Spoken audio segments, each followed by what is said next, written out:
When doing the snow for the mountains, now that you have some valleys in there, you're going to want to put a little bit of white paint onto a palette knife, and what you're going to want to do is just place your palette knife on the mountain and kind of squeegee it down. And what this is going to do is it's going to kind of make these rocky, snow-capped mountains.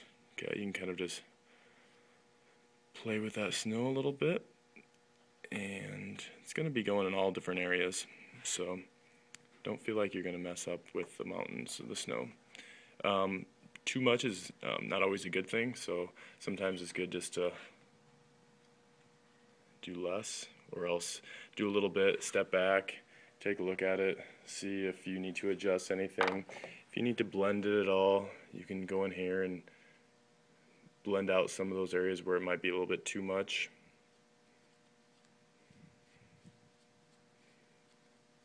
But don't overblend it because you do want some of those sharp edges.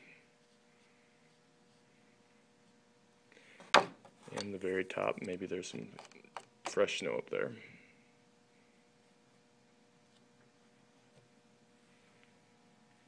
Okay.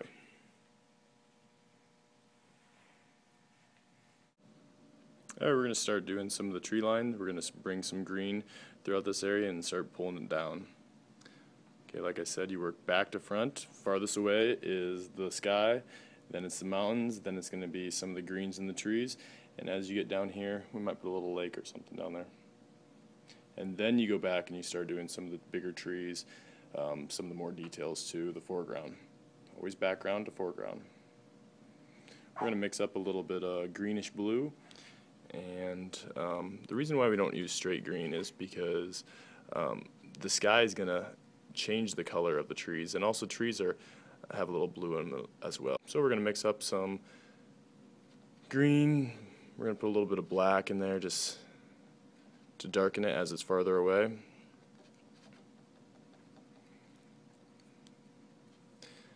And we're just going to go with the tree line.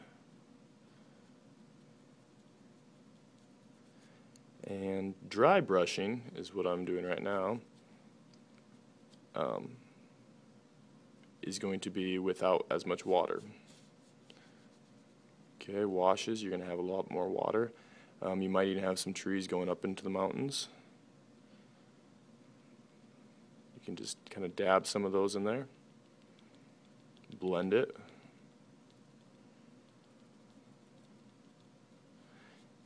And if it's not all real smooth with this one, it doesn't matter as much because trees are going to have more of a texture to them. Maybe there's a little bit of trees up in that area.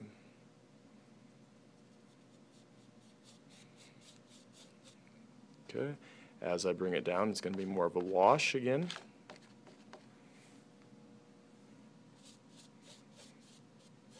Adding a little bit of water, thins it out. We will be going back through here and adding some texture to the trees. I'm going to bring that grass all the way down to here. Whenever you do a landscape painting, you always want to go side to side brushes. You can go down just to apply the paint a little bit, but then your final stroke should be side to side.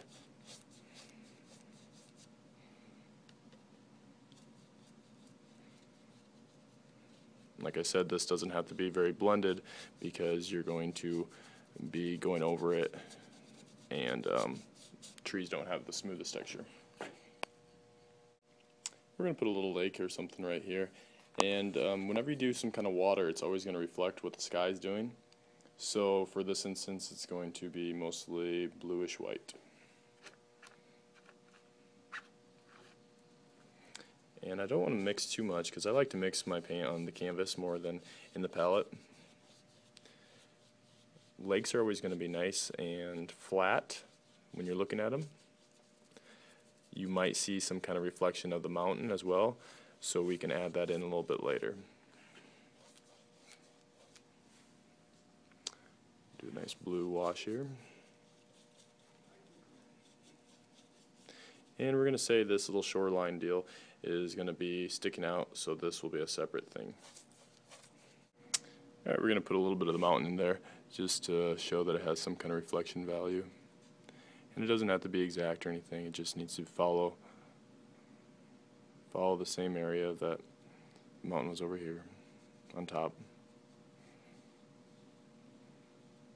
You're going to want that pretty smooth as well.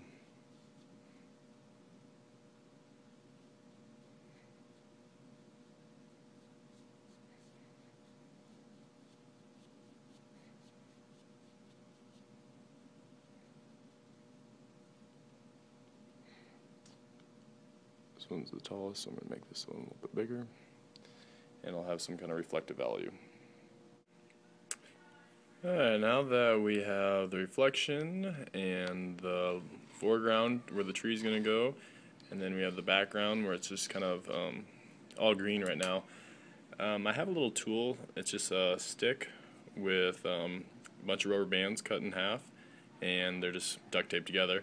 But it works really well for stamping certain areas and certain textures, and that's what I'm going to do right here for the trees. And I might even do a little bit of here just for some foliage and stuff. Put a little brown in with that.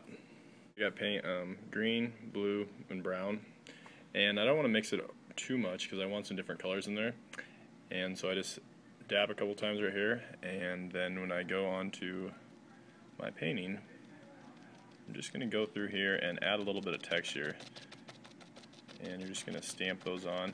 It just gives a little bit different, like I said, texture to the trees because they're not going to be very smooth. And with that underpainting underneath, we can do this and kind of create a tree looking area. I went through the whole thing and did some greens, browns, and blues, and then I went through this and I darkened it up a little bit just to give it some ground, some dirt looking area.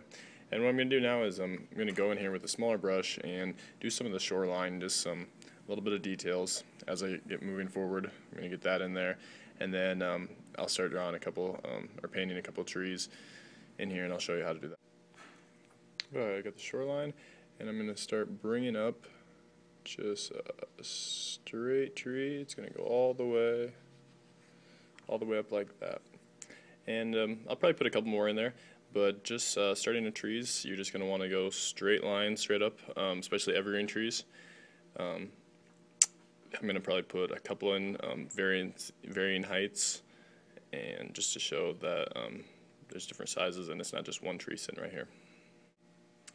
When doing these really small lines, get a little bit of water with it, and it'll make it go on a little bit smoother. And they don't have to be absolutely perfectly straight. All trees are different. Bring this down just a little bit.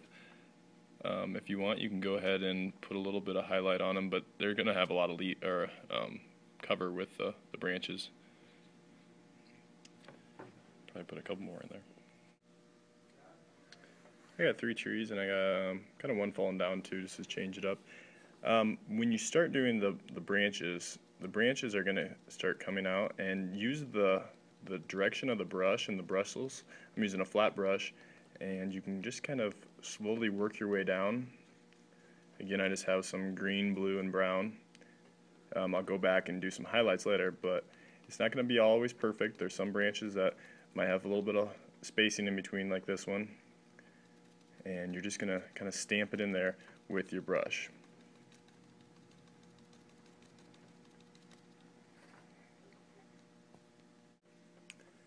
As you work your way from the top to the bottom, it's going to slowly get larger. So start very narrow at the top, and you might want to even start a little bit farther down, just because the top of the tree is going to be more pointed. And just slowly work your way out towards here. You don't have to come all the way down either. There's the 3 trees finished, and I went through here and added a little bit of that green, blue, brown, just some foliage on the ground, maybe some bushes or something. And I'm going to go back in here and add just a few trees, maybe even have them reflected into the water. There's a finished painting of a landscape from start to finish.